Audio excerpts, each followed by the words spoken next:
Hello, we are back. RE Plus day number two. Day number two, RE Plus in Las Vegas, Nevada. We are so excited to talk about our energy broker, our Keystone designer program. I definitely wish you all were here with me, but coming to you live is the next best thing of having you all here with me. So it's been great. We thank you all for tuning in, and we just want you guys to sit back, learn what we got to say, learn what we got to do, and hopefully, you guys will enjoy what we have to offer. Again, we're very excited to talk about our Keystone Design, our Energy Broker program.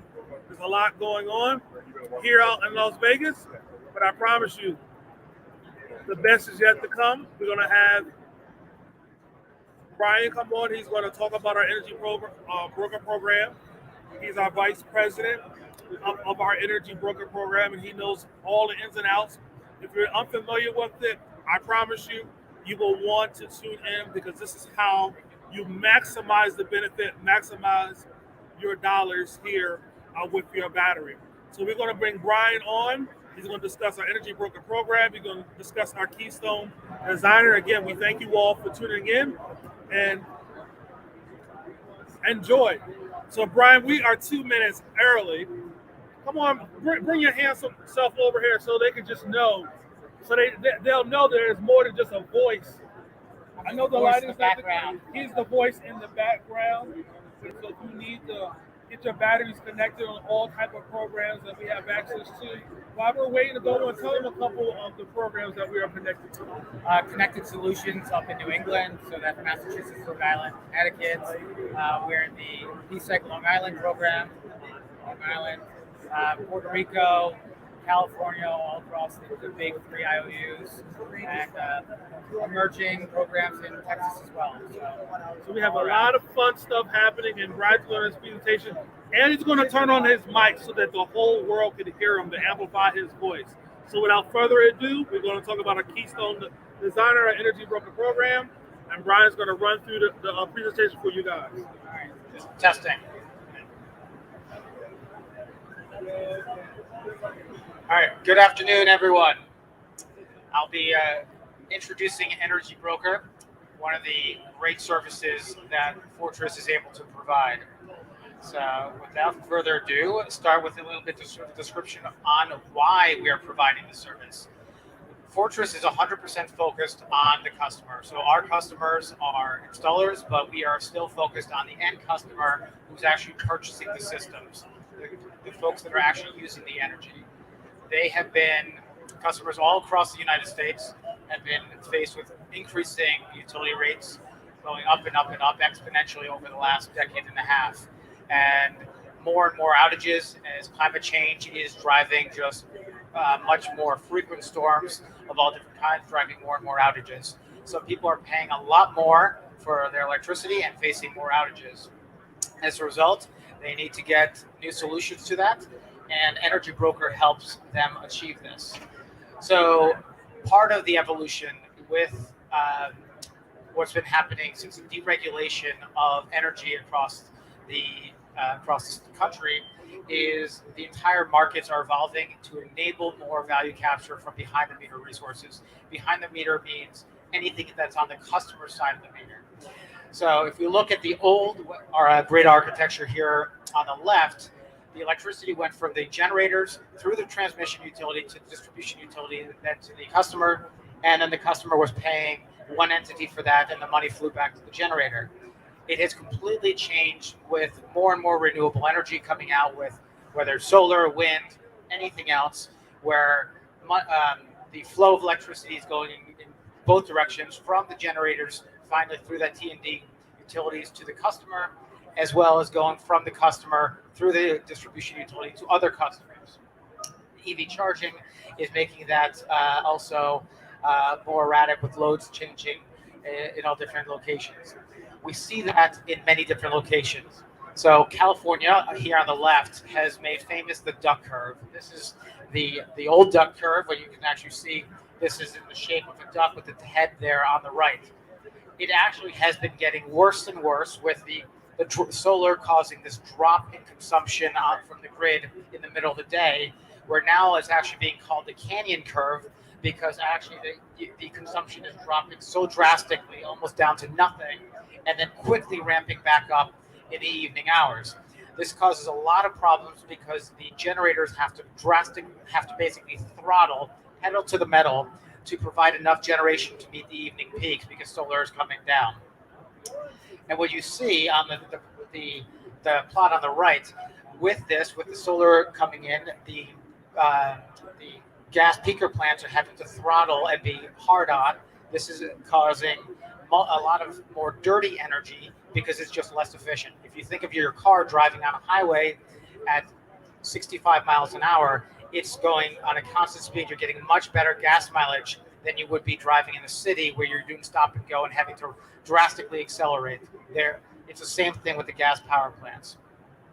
And the distribution infrastructure, because of all of this, is basically is not well suited to handle these changing environments. So something had to change, or things are changing. One of the interesting things, I've been talking for years about how valuable VPPs are, but actually the Brattle Group, which is a nonprofit based in Cambridge, Mass, actually recently completed a peer-reviewed study that's been widely used and analyzed and being promoted from the Department of Energy down to other consultants all across the country. And what it's showing is actually VPPs are a fantastic answer to this. If you look at the price of getting energy on the left here, comparing it to the value of a VPP, just looking at the traditional cost and the benefits of a VPP, they're about 40 to 60% of the financial cost. So much more value. When you add the additional value of emission reductions and the value that resiliency brings to these customers, it's basically almost that a VPP is free. It almost has no cost compared to millions of dollars that can be spent creating new gas peaker plants. So it's a fantastic solution, and Fortress is a big part of doing this. So before we go into what we are doing with EnergyBroker, I want to just hit quickly on the main ways that we can provide them. The first and simplest, just providing capacity. So if we look at the duck curve, the same plot I showed you on a couple slides ago, looking at the head there of the duck, we can use our VPPs to just reduce the peak amount of energy that's being used when the grid needs it most. So when the grid is really constrained, when the electricity there isn't sufficient demand, we can actually deploy our VPPs to reduce that for emergencies or just for that daily peak.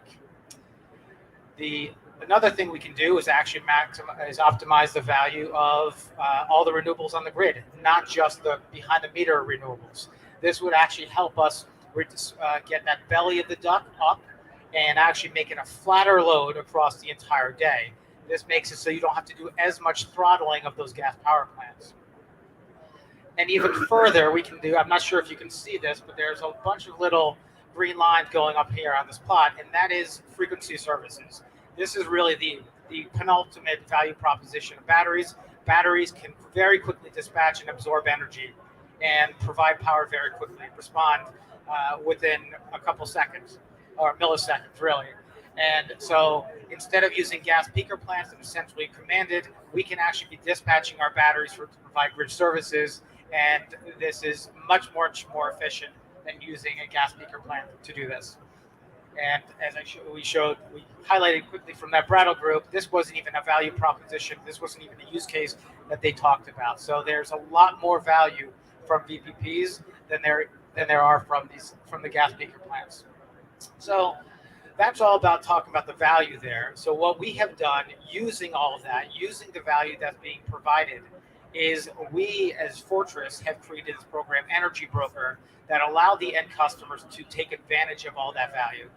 So we take those batteries that we control through our Keystone EMS platform, and we bring those to the energy markets, the wholesale markets, and to utility demand response programs. We sell those, and the money that we collect, we then pass back to the customer or the system owner, so they can get a much faster return on investment and basically reduce the time to get that payback from X number of years to a fraction of that.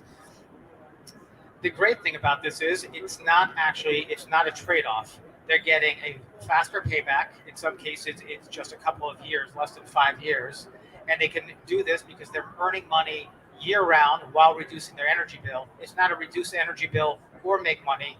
They're able to do both at the same time, and they're not sacrificing the resiliency of the battery. We're doing this. We're able to monitor the weather, and if there's ever a potential high wind event or another event that could cause a power outage, or if the utilities are signaling that there may be a power outage, we see those signals, and then we make sure that the battery is fully charged so that we can maximize the resiliency. And all of this is, while we're doing all of this, the fact that we're using a battery with behind the meter solar to do all these use cases, we're actually providing a bigger benefit than the solar and storage system would be by itself. If the solar and storage system by itself was just charging and discharging to offset the load, that's really helpful. It's reducing the greenhouse gases from the peaker plants. But because of the way we're doing it, and we're dispatching it when the energy is most valuable, that also coincides with when the energy is often the dirtiest. So we're actually making the grid much, much more efficient and renewable. So let's skip this.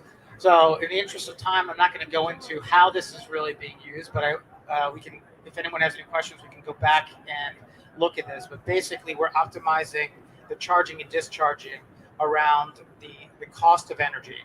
So when the rates for the utility are low, we're not using the battery system as much, but when it's highest, that's when we're doing it. And on top of that, for commercial customers, their demand charges. So we look to reduce those demand charges. In some cases, we can actually eliminate them, saving the customer a lot of money. And on top of that, with the load flexibility, we're selling that into the market to give the customers a check. So we have developed the system and the platform and the processes and the partnerships to make it really, really easy for customers to do this. The installer or EPC installs the system. We have the software and processes where they can quickly authorize it, commission the system, and through that process, they can sign up with us, and it's a direct contract with Fortress, and then we send them the check. They don't have to go through multiple parties and look to get 10 different entities to give them an okay and then send them the rebates and wait for that. Fortress is the counterparty. We send the check. We take care of everything. And to apply for this in our eligible markets, it's really easy. Just go to our homepage, select under applications EnergyBroker, and it takes about 2 minutes to fill out the necessary information to apply, and everything. We take care of everything else. So we try to make it as easy as possible for the system owners to do it, or for the installers to do it with the customer. So this is becoming available all across the country. The map actually looks a lot more empty than it really is, because our EnergyBroker is live in really the most valuable markets. So we're live in California. We're operating in the Keystone markets today. We are in New York, as I mentioned, with PSEG Long Island, with the Connected Solution programs in Massachusetts, Connecticut, and Rhode Island. Puerto Rico, we're part of the teams developing the battery emergency demand response program with Luma, the utility. That's about to launch.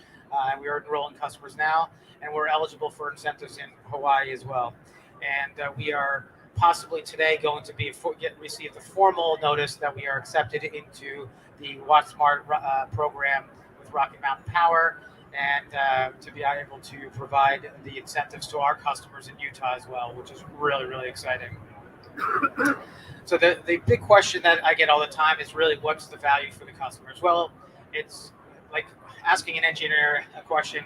The answer is always, it depends. So it depends on the market. The market from California to Utah to New York to Puerto Rico, they're all different. So I can't just provide one number up here and make people understand it.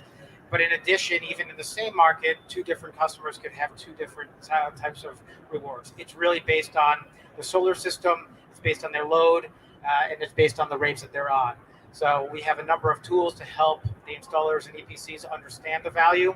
and really to maximize that value for the customer.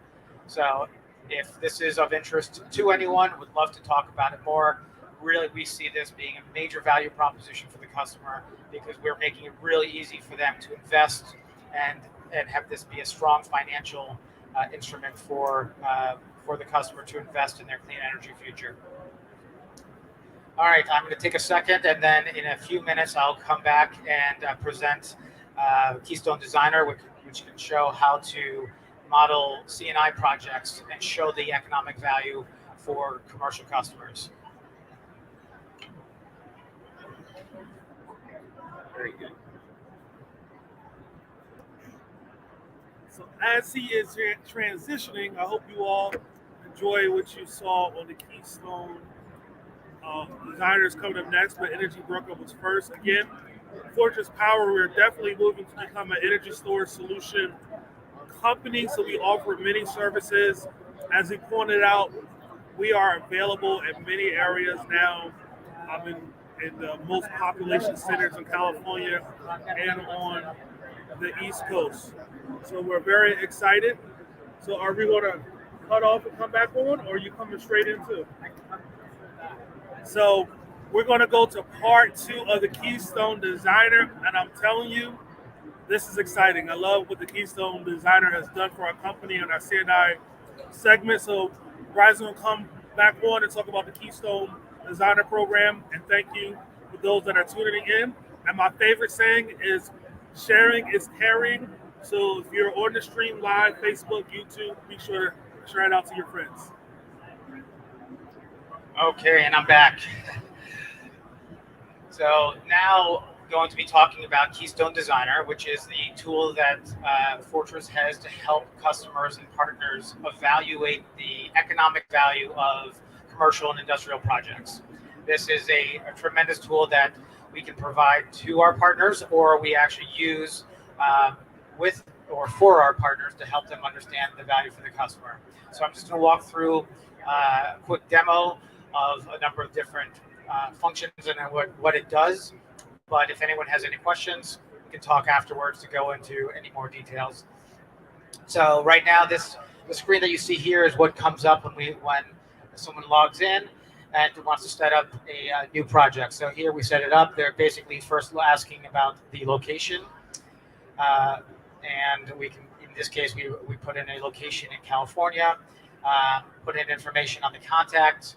If you want to put your customer's information there so they can get updates directly, or other partners in there, I just put myself. Then this is a daycare in California. This is actually a real project in there, so I've hidden a lot of the information, such as the address in here, but this is actually a real project. So in this location, this is the first thing that comes up. We see there's nothing really loaded for this location, but the first thing we want to do is actually create a energy use profile. So there's a couple things we can do. We can actually request this authorization. So it's in California, so we can actually request it directly from SDG&E or one of the other big IOU territories, and we would just click request the authorization, and then we take care of all of that through Utility API. And then it just would take a little bit of time, and then that would be loaded. Another opportunity, if you actually already have the 8760 or even 15-minute interval data, is actually we can just load that information up directly. So if we click on the energy use profiles, that plus, this pops up, and this is where we can actually have the meter name on there, some other information about what the load is like. Select the tariff. So in this case, we start to fill out, so just say meter 1 is the only meter on there, saying that it's a commercial customer. Select a tariff on here, and this is the SDG&E tariff that the customer is currently on.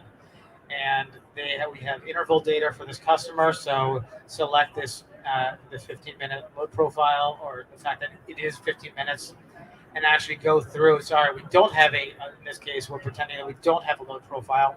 So we actually have CAN data for all across the country. So you can see just a subset of this for California here. So selecting a location, in this case, it's closest to Camp Pendleton. So we're selecting that location. And then within Camp Pendleton, we have a number of different sample load profiles. So in this case, we've selected the primary school as the closest example of a load profile for the customer. Select that as 1 hour data, and that has been submitted, and then it processes relatively pretty quickly, and now we have that all set up. So it is all loaded in there with the load profile and the consumption. You would get an error message here if it wasn't full or if there was a problem with the data. So we do some data validation. At this point, this is all we really need to run the case. We could, if we wanted to, do the same thing with actually loading a PV profile on that, so that anything out of Aurora, Helioscope, anything like that. But what we've done is actually built in an integration with PV Watts, so we actually can do an optimization of the solar profile itself. So you don't have to put anything in. The tool is going to actually help us identify what size solar array we need. So in here, where I'm just saying that it's initially created this best PV. This is a horrible name for it, so it's really not helping anyone. So we ended up having to change. We wanted to change the load profile, but you can see here, there's some basic information for the scenario that we're providing, such as the federal tax rate, the state rate, and any other information about the ITC and any other economic benefits that we can get from that profile. Also, we're saying that this customer is going to pay for software up front, and then we are ready to go and create that use case. We can also add other utility rates if we want to evaluate them, and then that is ready to go. So now we want to add actually a battery and say, okay, this is what we want to specify. So in this case, we're going through and selecting an eSpire Mini, such as this piece of hardware we have here to your right. And that has been selected, and we are creating this profile. I have not, so now we want to, actually in this case, we're saying that we can have at least one eSpire Mini and up to two. So you can see here, we can actually select the number. So you can say any number of them from zero. I don't know what you want to say zero, but any number of eSpires. The same thing for any of the batteries. Then we create the solar array. So in this, we're just saying that there is a solar array. Have to put in some information such as the azimuth and tilt. This is really the only information that we need to populate while we're putting this in, because all the cost information is already preloaded in the configuration. So we put in the azimuth and the tilt, and now we're ready to say, and then there's an advanced setting where we're actually saying we need at least 1 kilowatt of solar and up to 100 in this case. Then that's all we need. We just submit this, and that has been submitted, and is now, you can see it's it's just processing. This could take a little bit of more time when you're doing a scenario that has solar and storage, because it's really looking to do that optimization of the solar size. So what we see is actually gone back and edited the name. In this case, we're just leaving it as PV because we don't know exactly how much PV we're setting in there, but we also want to specify the battery type in there. It just becomes it becomes a little easier for us to understand what that is. Because actually what we're looking to do is create potentially multiple different scenarios where we can have different types of batteries, different configurations, maybe different numbers of batteries to evaluate all of those. And sometimes it's easier if you just copy the scenario and then make a small change instead of building them from scratch. So in this case here, we have the first one has been processed and is available for review, and we've got a couple other scenarios that are running. So looking at that first use case, first scenario that's run, this is what the first thing that comes up, where you get the project summary, looking at the basic economics of that, seeing the IRR. In this case, it's just about a 16% IRR with a payback of 5.5 years, and you can see some other high-level benefits of that scenario. As we scroll down through that scenario, you're starting to see a little bit more information, including the total amount of solar that was deemed to be ideal for this battery configuration, as well as the total battery spec. So you can see actually in this scenario, it identified that it actually wanted to have 2 different batteries for the solution, because the scenario optimizer found that configuration had the best payback for the customer. So there's also a lot more supporting information showing the the total cash flows. In this case, you can also see that in this scenario, we're assuming that the battery systems have to be replaced in year 11. Yes, they're probably going to last for 15 years, but in this case, we're a little conservative and saying that they had to be replaced after 11 years, just to be a little bit more conservative on the economics that we're showing to the customer. Then we can go through and see the total cash. So that was the total cash flows, going through and showing the income. In this case, we're showing you can see the EnergyBroker revenue from the EnergyBroker benefits that we just talked about. In this case, it's much lower because, again, we're being very conservative and saying just today in California, this is the value, and we're assuming that is not going to grow over time. But of course, in reality, given the value of electricity continuing to get higher and higher over the past, it's most likely going to continue to accelerate at the same rate. But we're just being conservative here because, as it is, we're showing a very nice IRR. So looking at this in a little bit more detail, so here we click on the utility bill savings, and here the customers can see really how they're getting that value, how they're getting these savings. So here at the top, we're seeing the comparison between the savings from energy, the actual number of kilowatt hours, versus demand charge mitigation, reducing their total demand charges, and then also some of the energy that they're getting from grid services. So we can scroll down through this, see more information about the tariffs that they're on and what we evaluated, their baseline monthly bill, their projected bill, what we expect it to be in the future, and how those come about from the demand charges as well as energy and other fees, and then the total savings. Then lastly, looking at some of the real details on the different times of use, comparing that, and then a full look over the course of the year, how it deviates month by month, and how they're getting that benefit. As well, we can see more information on how the solar is being used. So there's a lot of information here through this use case. This is really for the deeper dive, but all this information is available that we can output and share with the customer. So here we can go into the time series and really get into details, showing exactly what's happening over the course of the day, and showing actually a plot of actually how the battery system is being used over the day based on that solar profile that was provided. And lastly, looking at that over 20 years.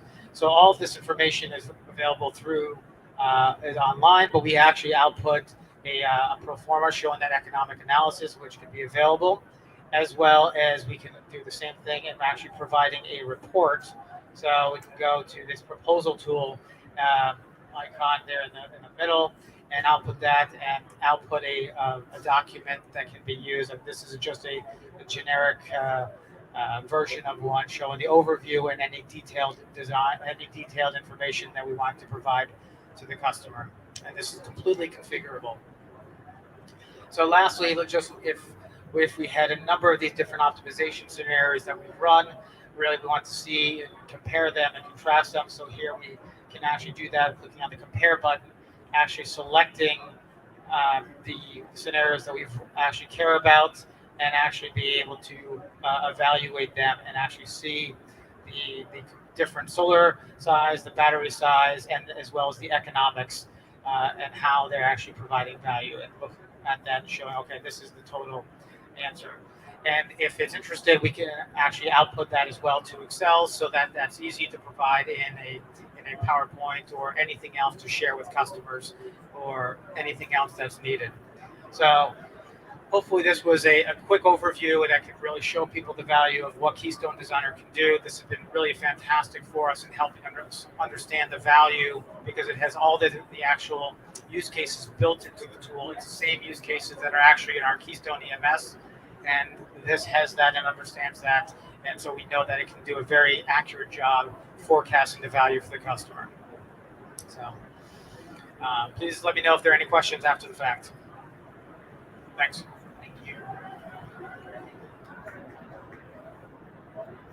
Thank you, everybody, for tuning in to our live presentation of the Keystone Designer and our EnergyBroker program. Again, if you have any questions, please feel free to contact us.